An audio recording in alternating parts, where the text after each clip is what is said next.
What's up, guys? It is me, Dual Killing Anime, here with another video, and I'm bringing back the most electrifying the most electrifying video in all of the YouTube anime community, and the most electrifying series, my arc review. And the arc review will be about Bleach the series, and I'm genuinely interested in this video because I'm genuinely interested in Bleach the series. So how I do these arc reviews, if you don't know how I do it so far, I do it from every series, and I have a playlist of them on my YouTube channel, so go check out the others. I don't keep to the same series. I alternate the series each time I do these videos, and I do these videos 1 to 2 weeks in time.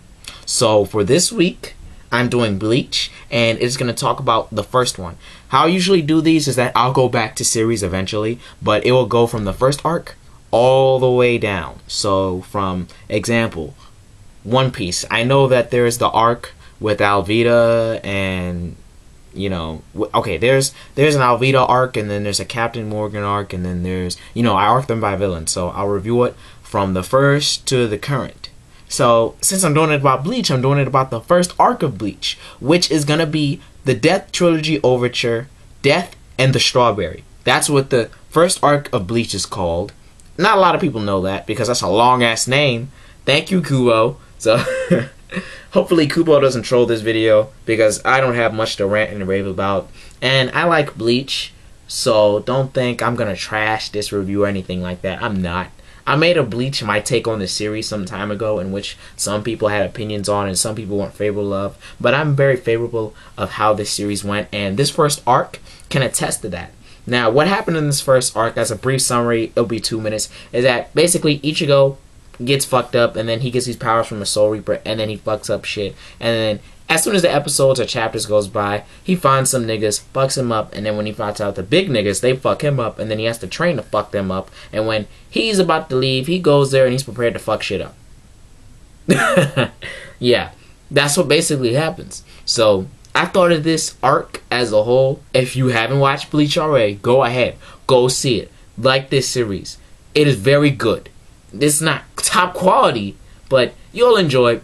You'll enjoy it, and it's very easy to get into. Overall, the Death Trilogy Overture, Death and the Strawberry, wasn't okay, because it was a setup to what would happen towards the Rukia Invasion arc. That's the next arc after this one in the series. So, Death Trilogy, it managed to introduce the main character, Ichigo Kurosaki, establish the laws of the world earlier on, with the Soul Reapers and the Shinigami and the Hollows, and it introduced to what they were, how good souls were sent and cleansed from these creatures, how other characters were introduced, like Uryu Ishida, Rukia Kuchiki, and how these characters would play prominent roles heading towards into an advancement into the series. And one of the prime mysteries was about how Ichigo was able to sustain his Soul Reaper powers for very long, and why Rukia wasn't gaining her powers back towards an extended period of time. And we were introduced to characters such as Kisuke Uehara and his crew, who we currently know as the commander of the Kido Corps back 110 years ago from the current present in the Bleach world. Now, I think of this as setup, and specifically because it introduced what a Soul Reaper / Shinigami was, and heading towards end of the arc, how Renji Abarai and Byakuya Kuchiki came in and fucked up Ichigo 1-2, wham bam thank you ma'am. We got hope to see what more this series could become. And what I liked about it was that it did not take any time to go into the character's backstory, what Ichigo was about, what struggles he's gone through, and have initial character development. And when I say initial character development, it's more of backstory and introducing us to him as a character, and as we know how he is as a character. So he changes from how he was introduced, and now we have this perspective of him now. So he changes in our light now that we have his backstory and how he was molded as a man due to the events that happened in the past with him.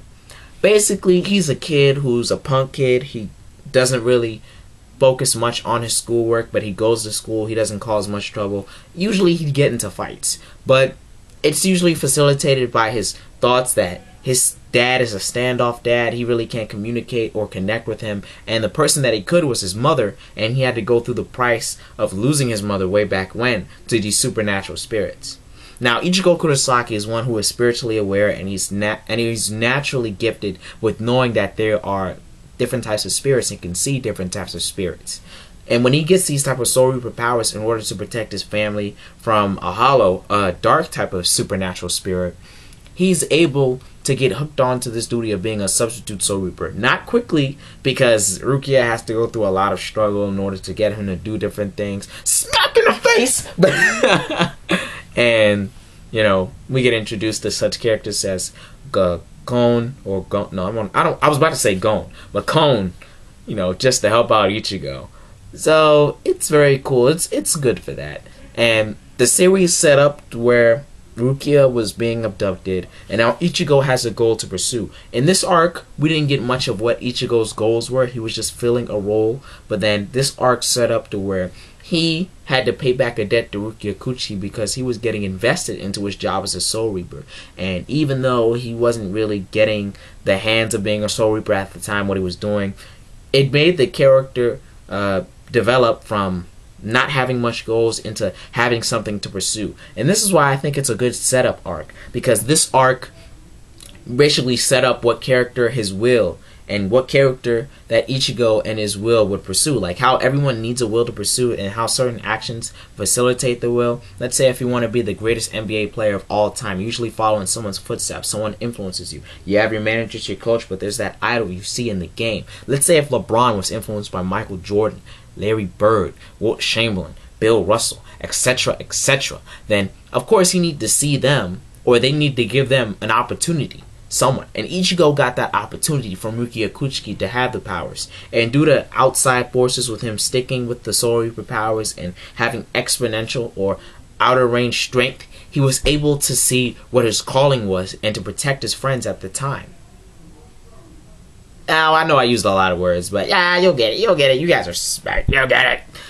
Basically, overall, I give this arc 7 out of 10. I couldn't put it any higher than that because there wasn't a third exciting factor. This arc at times had some type of filler episodes, and it got dull and boring at some times. And the chapters were good, but leading up to it, the main storyline, I liked how it set it up for a future storyline with the Rukia invasion and what later comes as towards the reveal. If there's anyone who doesn't know what Bleach is, or who's, you know, not really acquainted with Bleach, or who knows what it is and who started it but didn't finish it or forgot or fell off, watch this video and, you know, just try to take from it that this is what I believe what happened in New York. Not what I believe what happened in New York, because this is fact what happened in New York, and I just gave a short synopsis and my thoughts of what happened in New York. So overall, Ichigo's initial character backstory development was good. The characters who were introduced into the series, like Rukia, Renji, Byakuya, Orihime to a lesser extent, the storytelling that came over here with Ichigo's backstory and Chad's backstory and a little bit of Orihime, but you know, also with how the character interaction worked over with Rukia and the rest of the gang as she was trying to live a normal life even though she know she isn't a high school student. Yeah, that's naughty.